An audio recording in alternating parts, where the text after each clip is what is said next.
یقین جہاں تک ہے اس کو وہیں تک رکھیں. اس کے اندر خود سے شامل کرنا، جی ایسا کرتے ہیں اس رات میں جاگ کے عبادت کرتے ہیں. دیکھیں مسئلہ یہ کہ شادیوں میں ہمارے نافرمانی ہے، گھروں میں ہمارے نافرمانی ہے، اور خوشی ہے، غمی ہے، کسی بھی چیز میں اللہ کی فرمانبرداری کا خیال نہیں. لیکن جب اس نوعیت کے ایونٹس آتے ہیں تو وہاں پر ہماری مسلمانی بیدار ہوتی ہے اور ہمیں خیال آتا ہے جی اگر کسی نے 22 رجب کو کنڈے نہ بنائے تو مسلمانی نہیں ہے، اگر کسی نے شب معراج کے اندر عبادت نہ کی تو کامیابی نہیں. ہماری یہ جو چھوٹی چھوٹی جنتریاں ملتی ہیں، کیلنڈر ملتے ہیں، جیسے آپ کی ہماری یہ گھڑی ہے اس کے اندر بھی عام طور پہ وہ سلائیڈ ہوتی ہے لیلۃ المعراج. تو یہ جو بھی اس کو فیڈ کرے گا ہو جائے گا، جو بھی فیڈ کرے گا اس میں لے تو آج عید مبارک لکھ دو تو آج عید مبارک کی فیڈنگ نظر آئے گی اس کا، تو کیا آج عید ہو جائے گی. تو یہ چونکہ ہمارے ایسے لوگ جن کو چونکہ پتہ نہیں ہوتا اپنے سینس کے اعتبار سے وہ فیصلے کر دیتے ہیں، لہذا 27 رجب کوئی شب معراج نہیں ہے.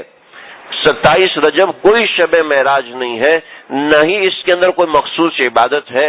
اور اس پر ظلم یہ کہ ہمارے قصے کہانیاں بنانے والے لوگ اتنے تیز ہوتے ہیں اور ہم ان کے قصے کہانیوں پر تو اعتبار کرتے ہیں، لیکن حدیث رسول صلی اللہ علیہ وسلم اور دیگر احکامات اس کے اوپر ہم کوئی اعتبار نہیں کرتے. وہ قصے کہانیاں بنا دیتے ہیں کہ حضرت فاطمہ نے اس رات کے اندر جناب اتنے نفل بنائے تھے، اگر اتنے پڑھ لو تو ساری قضا نمازیں ختم، یعنی پورا سال نماز نہ پڑھو اور 27 رجب کو 4 رکعت نماز پڑھ لو ساری نمازیں معاف ہو جائیں گی. یہ دین ہے ہمارا. یہ تو ہم اپنے دین کو ہندوؤں کے ساتھ کمپیریزن کر رہے ہیں کہ ان کے عیسائیوں کے ساتھ کمپیریزن کر رہے ہیں. سارا ہفتہ گناہ کرو، سنڈے کو آ کے گاڈ کو پیسے دے دینا، فادر کو پیسے دے دینا، گاڈ معاف کر دے گا. سنڈے کو آ کے یہ کر دو تو اللہ معاف کر دے گا پورا سال. اور ہم بھی وہی کر رہے ہیں کہ پورا سال حرام کھاؤ اور آخر میں جا کے حج کر لینا، لگژری پیکج کے اندر حج کر لینا، سارے کے سارے معاف ہو جائیں گے.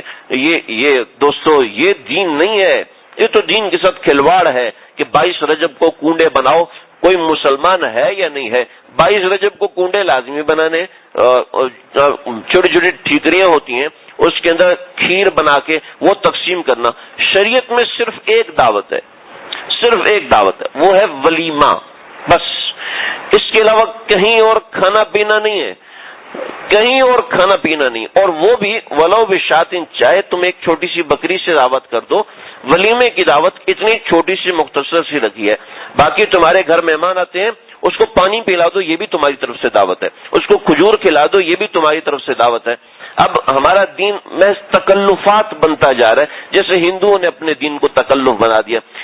نماز کی پابندی نہیں، روزے کی پابندی نہیں، لیکن کنڈے لازمی بنانے ہیں.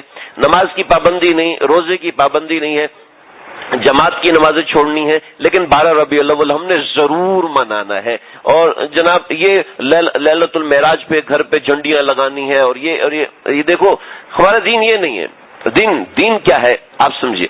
دین ہے فرض، واجب، سنت موقدہ اور حرام سے بچنا، ممنوعات شریعت سے بچنا اور اللہ کے کیے کہے ہوئے احکامات پہ عمل کرنا. صرف یہ دین ہے ہمارا. دین بالکل کلیئر ہے. کوئی ایسا نہیں ہے کہ کوئی آپ سے زبردستی کسی چیز کو دین میں شامل کر دے گا، نہیں. ہمارا دین اتنا مضبوط ہے کہ آج تک کوئی اس میں ایک شکن نہیں ڈال سکا. بڑے بڑے فتنے آئے